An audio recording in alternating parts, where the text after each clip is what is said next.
Okay. आइए बच्चे, आपको बोर्ड से रिलेटेड कुछ क्वेश्चन हैं जो इम्पोर्टेंट है, जो आपको बोर्ड में आने वाले हैं, उसे लेकर के मैं आज फिर आपके सामने आया हूँ। और उम्मीद है कि आप बच्चे जो इसे देखेंगे और ध्यान से इसे जैसे सॉल्व भी करेंगे। देखिए क्वेश्चन नंबर फर्स्ट आज का है, बोल रहा है क्या कि के का मान ज्ञात कीजिए ताकि निम्न तीन बिंदुओं संरेख हो। तो सबसे पहले आपका बिंदु क्या क्या दिया है वो देखिएगा। बिंदु जो है से आपका दिया है ए आपका 7 और -2, 7 -2।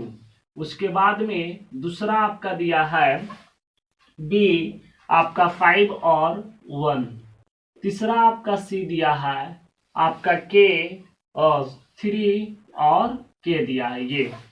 तो बोल रहा है कि संरेख हो, तो संरेख होंगे तो सबसे पहले संरेख होंगे, संरेख के शर्त से लिख सकते हैं।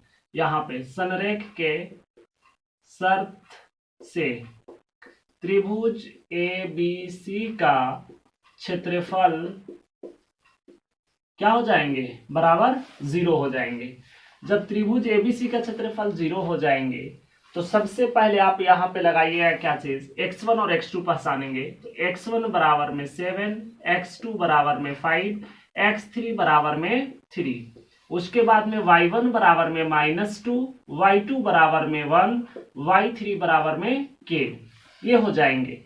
अब जो इसे लिखेंगे त्रिभुज एबीसी का क्षेत्रफल। तो त्रिभुज एबीसी का क्षेत्रफल लिखने से पहले मैं आपको कुछ बता देना चाहता हूं कि इसे आप याद रखिएगा 23, 31, 12, ताकि आपका आसान होगा। 1/2 है, 1/2 x1 लिख दीजिएगा। यहाँ पे आप लिखिएगा y माइनस वाई, फिर प्लस में आप x2 लिख दीजिएगा, y माइनस वाई। बोले कि ये क्यों लिखा गया, मैं बता रहा हूं क्यों लिखा गया। से प्लस का x3 लिख देंगे, y माइनस क्या लिख देंगे y, इस तरीके से ऐसे कर देंगे। देखिए फर्स्ट में आपका 2 है तो y के नीचे 2 लगा दीजिए। सेकंड में आपका 3 है तो 3 लगा देंगे, फिर आपका अगला 3 है, 3 लगा देंगे। 1 है, 1 लगा देंगे, फिर आपका 1 है और 2 है, लग गया। अगर ये आपका याद है तो इसे बनाने में कोई दिक्कत नहीं होंगे। चलिए जहां जहां पे आपका x1 x2 है वहां पे फटाफट रख देंगे ताकि आपको आंसर तक पहुंचने में कोई दिक्कत ना हो। x1 आपका 7 है, 7, y2 आपका 1 है, 1, माइनस है तो माइनस, y3 आपका k है, k ले लीजिएगा, प्लस है तो प्लस, x2 आपका कितना है 5 है, 5 ले लेंगे। उसके बाद में y3 आपका कितना है k है, माइनस है तो माइनस, y1 कितना है आपका y1 1 है तो 1 ले लेंगे, और y1 आपका -2 है ना तो -2 ले लेंगे। और यहाँ पे माइनस और ये फार्मूला वाला माइनस, डायरेक्ट यहाँ पे क्या हो जाएगा प्लस, यहाँ पे प्लस है। x3 का मान कितना है 3 तो 3 ले लेंगे। फिर आपका y1 का वैल्यू कितना है -2 तो -2 हो जाएगा। y2 का मान कितना है -1, ये आपका हो जाएगा। अब देखिएगा इसको कोष्ट में इस तरीके से बंद कर देंगे। 1/2 है तो 1/2, 7 माइनस का 7 के, प्लस का 5 के, प्लस का 10 और प्लस में 3 माइनस का 3, इस तरीके से ऐसे आ जाएंगे। 1/2 उसके बाद में आपका 7 के में -7 के में से 5 के जाएंगे, माइनस का 2 के आ जाएगा। उसके बाद में जो इसे प्लस का 7, 10 और 7 दोनों को ऐड कीजिएगा, आपका कितना आ जाएगा 17। ये मल्टीप्लाई करोगे तो मल्टीप्लाई करने के बाद में माइनस का 9 आ जाएगा। अब देखिएगा यहाँ पे 1/2 है तो 1/2, माइनस का 2 के है, माइनस का 2 के, 17 में से 9 जाएंगे, कितना बचेंगे 9 8 कितने होते हैं 17 ना, तो प्लस का क्या हो जाएगा 8, यही ना। आगे देखिएगा अब यहां तक आप लेकर के जब चले आए हैं तो अगला क्या करना है, आप लिखे हैं त्रिभुज एबीसी का क्षेत्रफल कितना है आपका 0। क्यों, क्योंकि संरेख है ना, तो 0 को बराबर कर देंगे 1/2 -2k + 8 बराबर का 0, इसके नीचे कुछ नहीं 1, क्रॉस मल्टीप्लाई करोगे -2k + 8 बराबर का क्या हो जाएगा 0। इससे इसमें गुना करेंगे डायरेक्ट आपका 0 हो जाएगा। -2k बराबर में -8, माइनस से माइनस प्लस हो जाएंगे k इज इक्वल टू 8/2, 2 1 जा 2, 2 4 जा 8, k इज इक्वल टू 4। ये यहाँ पे क्या हो जाएगा आंसर। समझे, k का मान निकल गया, अतः बोल सकते हैं k बराबर में 4 आंसर।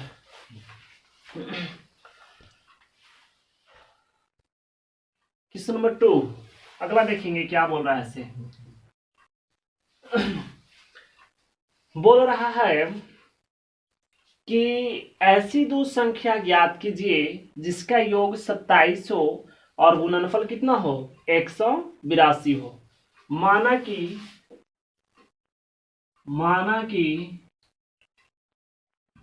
पहली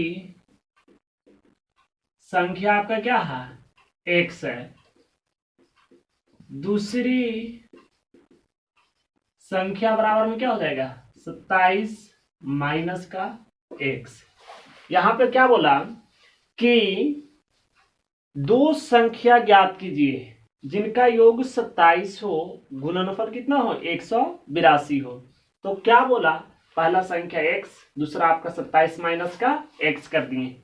अगला बोला है गुणनफल, तो यहां लिखिएगा प्रश्न से क्या लिखेंगे वो देखिएगा। गुणनफल बोल रहा है ना, तो गुणनफल x इंटू पहला से दूसरा में गुना कर देंगे 27 माइनस का x, दोनों को गुना करने के बाद में 182 आती है। 182 गुना करोगे 27x माइनस का x स्क्वायर बराबर का 182। देखिएगा इसको उधर लेकर के जाएंगे तो x स्क्वायर हो जाएगा, इसको इधर लेकर के आएंगे माइनस का 27x हो जाएगा, प्लस का 182 है तो 182, इधर कुछ नहीं तो 0।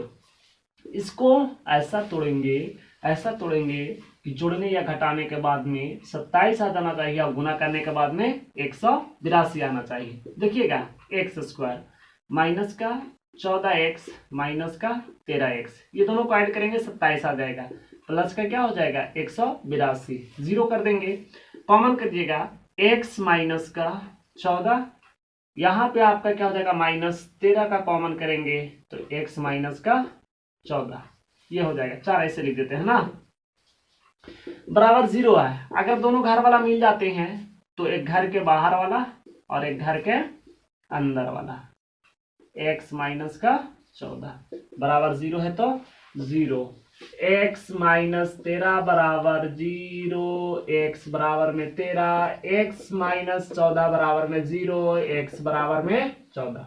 यहाँ पे दो वैल्यू निकला, एक x का मान 13, दूसरा x का मान 14। लिख दीजिएगा जब पहली संख्या 13 हो तो दूसरी संख्या बराबर क्या है 27 माइनस का 13। यहाँ पे देखिए पहली संख्या x है तो दूसरी 27 माइनस x, तो 27 माइनस 13 करेंगे कितना हो जाएगा 7 में से 3 जाएंगे 4, 2 में से 1 जाएगा 1। जब पहली संख्या अगर 14 हो तो दूसरी संख्या बराबर में, दूसरी यहाँ संख्या लिखना छूट गया था ना, दूसरी संख्या बराबर में 27 माइनस का 14 बराबर में क्या आ जाएगा आपका 13। यानी कि आप बोल सकते हैं यहाँ पे क्या आ जाएगा 14 13, या तो फिर आपका आएगा 13 14, ये दोनों हो सकते हैं, है ना, तो आपका आंसर हो जाएगा। नेक्स्ट चलिए अगला क्वेश्चन क्या है वो देखिएगा। बोल रहा है क्वेश्चन नंबर 3, ध्यान से थोड़ा समझेंगे और इस क्वेश्चन को एक बार नहीं समझ में आता है 2 बार 3 बार जरूर पढ़ेंगे। बोल रहा है भूमि के एक बिंदु से 20 मीटर ऊंचे भवन के शिखर पर लगी संचार मीनार के तल और शिखर का उन्नयन कोण क्रमशः 45 डिग्री है और 60 डिग्री है, तो मीनार की ऊंचाई ज्ञात कीजिए। सबसे पहले आप भूमि बनाइए, ये आपका भूमि है ना, इस भूमि पे जो है से आपका दीवार खड़ा है इस तरीके से। ऐसे करने के बाद में यहाँ पे जो है से आपका संचार है, तो ये आपका संचार है। तो बोल रहा है कि भूमि से दीवार की जो यहाँ तक ऊंचाई है वो आपका कितना है, 20 मीटर है। फिर बोल रहा है कि भूमि से जो यहाँ तक आप देखते हैं, तो देखने के बाद में जो है से सीधा नहीं आ रहा है, यहाँ से ऐसे जब आता है तो यहाँ पे जो है से 45 डिग्री का कोण बनाता है, और जब ऊपर मीनार से यहाँ पे आता है तो आने के बाद में यहाँ पे कितना डिग्री का कोण बना रहा है, 60 डिग्री का कोण बना रहा है। तो बोल रहा है कि बालक ज्ञात कीजिए कि यहाँ से यहाँ तक दूरी कितना है। यहाँ से यहाँ तो आपको दे दिया है, तो इसका नामकरण कीजिए ए बी सी डी, है ना। सी से डी तक की दूरी को x मान लीजिएगा। ये पूरा दूरी जो है से आपका क्या हो जाएगा, x प्लस का 20, यही ना। देखिए लिखिएगा ए बी सी दीवार की ऊंचाई है, दीवार बीसी दीवार की ऊंचाई 20 मीटर है, तथा उस पर संचार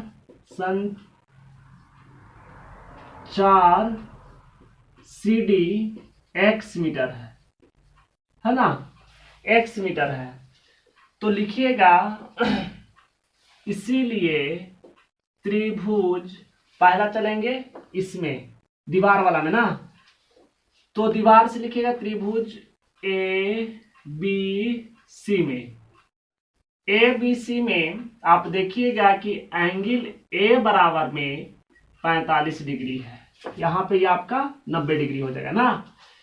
तो उसके बाद में त्रिभुज एबीसी में, या फिर लिख सकते हैं समकोण त्रिभुज एबीसी में, सबसे बेहतर रहेगा। इसीलिए समकोण त्रिभुज एबीसी में एंगल ए बराबर में 45 डिग्री, ये आपका आधार और ये आपका लंब। तो लंब और आधार किस में होते हैं, टैन में देखिएगा, तो टैन थीटा बराबर में, या फिर आप लिख सकते हैं टैन ए बराबर में पी, तो बीसी बटे का क्या हो जाएगा, ए बी। ए के जगह पे क्या है आपका टैन 45 डिग्री बराबर में बीसी का वैल्यू यहां से यहां तक आपका कितना दिया है, 20 मीटर। तो ऊपर लिख देंगे 20 मीटर, नीचे आपका ए बी है तो ए बी रहने दीजिएगा। टैन 45 का वैल्यू 1 होता है, 20 मीटर बटे का ए बी, क्रॉस मल्टीप्लाई कीजिएगा, ए बी बराबर में कितना आ जाएंगे, 20 मीटर। जब आपका ए बी निकल गया तो अब संचार की ऊंचाई निकालने में कोई दिक्कत होगा नहीं। अब लिखेंगे समकोण त्रिभुज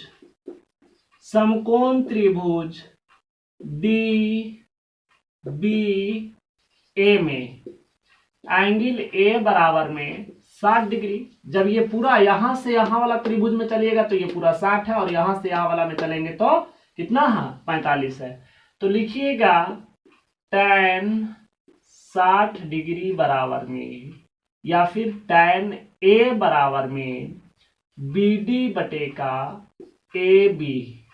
ए के जगह पे आप क्या रख दीजिएगा, tan 60, BD आपका x प्लस का क्या हो जाएगा, 20, AB आपका क्या है, 20। tan 60 का वैल्यू कितना होता है, √3 बराबर में x प्लस 20 बटे का क्या हो जाएगा, 20। गुना करोगे 20 √3 बराबर में x प्लस का क्या हो जाएगा, 20। यहाँ पे कीजिएगा तो आपका आ जाएगा 20 √3 माइनस का 20 बराबर में क्या हो जाएगा, x। यहाँ पे आ जाएंगे x बराबर में लिखेंगे 20 √3 माइनस का 20, x is equal to common करेंगे √3 माइनस का 1, मीटर है तो मीटर में, तो यहाँ पर क्या हो जाएगा आंसर। देखिए मीनार की संचार की ऊंचाई कितना है, एक्स का मान निकल गया ना, यहाँ पर क्या हो जाएगा आंसर। चाहे तो यहाँ पे आप वैल्यू दे सकते हैं √3 का 1.732 और लेस करेंगे, लेस करने के बाद में फिर आप 20 से मल्टीप्लाई करेंगे, मल्टीप्लाई करने के बाद आएगा, वो भी आप आंसर लिख सकते हैं।